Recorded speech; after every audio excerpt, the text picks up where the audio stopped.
અમદાવાદથી હાલ મહત્વના સમાચાર સામે આવ્યા છે। મુખ્યમંત્રી દ્વારા આજે અમદાવાદને મોટી ભેટ મળવાની છે।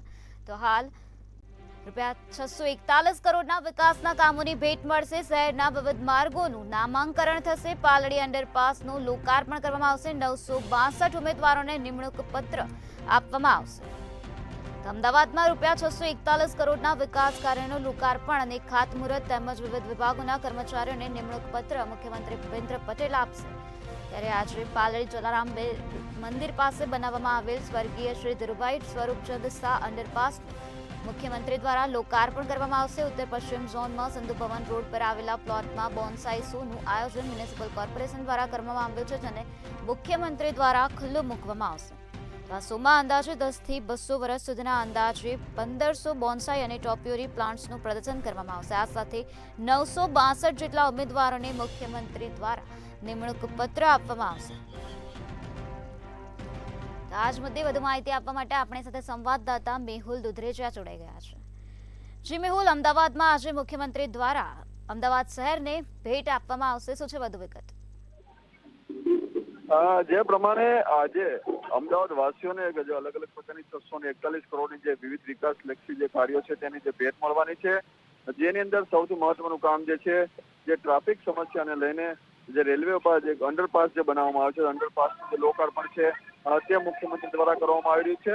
આ સાથે બોન્સાઈ પાર્ક, જે પ્રથમ જે બોન્સાઈ પાર્ક છે તે ગુજરાતની અંદર ફ્લાવર શોના ભવ્ય સફળતા બાદ જે વ્યવસ્થા કરવામાં આવી છે અને તે 4 થી 10 એપ્રિલ સુધી જે ચાલુ રહેવાનો છે તેનું લોકાર્પણ છે તે પણ મુખ્યમંત્રી કરવાના છે। આ સાથે જે અલગ અલગ કોર્પોરેશનના જે વિભાગો છે તેની અંદર 962 જે લોકો છે જે નોકરીના નિમણૂક પત્ર છે તે મુખ્યમંત્રીના હસ્તે આપવાના છે। આ સાથે જ જે આવાસો છે, આવાસોના ડ્રો છે તેના લાભાર્થીઓને પણ તેઓ જે મકાનોની ચાવી છે તે ફાળવવાના છે। એટલે કે અલગ અલગ જે કામો છે તે પૈકીના 641 કરોડના જે કામ છે તે લોકાર્પણ અને ખાતમુહૂર્ત અહીંથી થવાનું છે। મુખ્યમંત્રી દ્વારા આજે તમામ જે કાર્યક્રમ છે તે બોડકદેવ ખાતેથી વર્ચ્યુઅલી અને ત્યારબાદ અમુક જગ્યાઓ પર જે રોડના નામ, રસ્તાના નામ છે તેનું પણ જે નામાધીન કર્યા બાદ આ તમામ જે કાર્યક્રમ છે તે કરવામાં આવશે। જી, તો સ્વર્ગીય શ્રી ધીરુભાઈ સ્વરૂપચંદ શાહ અંડરપાસનું મુખ્યમંત્રી દ્વારા લોકાર્પણ કરવામાં આવવાનું છે, જેના કારણે વાહન ચાલકોને, સ્થાનિકોને કેટલી રાહત રહેશે? આજે જે પ્રમાણે છેલ્લા કેટલાય સમયથી જે રેલવે અંડરપાસનું જે કામ હતું તે ચાલુ હતું। આ જે રેલવે અંડરપાસ છે જે પાલડી કનેક્ટેડ રોડ છે, ગુજરાત યુનિવર્સિટી છે અથવા ગુજરાત કોલેજથી આવતા જતા લોકો છે અથવા સૌરાષ્ટ્ર કનેક્ટેડ જે લોકો છે તેઓને જે રેલવે ના લીધે જે સમસ્યા થતી હતી, ટ્રેનો નીકળતી દરમિયાન જે ક્રોસિંગ બંધ રહેવાની સમસ્યા હતી, તો આ તમામ જે સમસ્યાઓ છે તેમાંથી છુટકારો મળશે અને અંડરપાસ બનતાની સાથે જ જે એક પ્રકારનો જે ટ્રાફિક સમસ્યાથી જે હલ છે તે મળવાનો છે। જી મેહુલ, સમગ્ર માહિતી આપવા બદલ આભાર।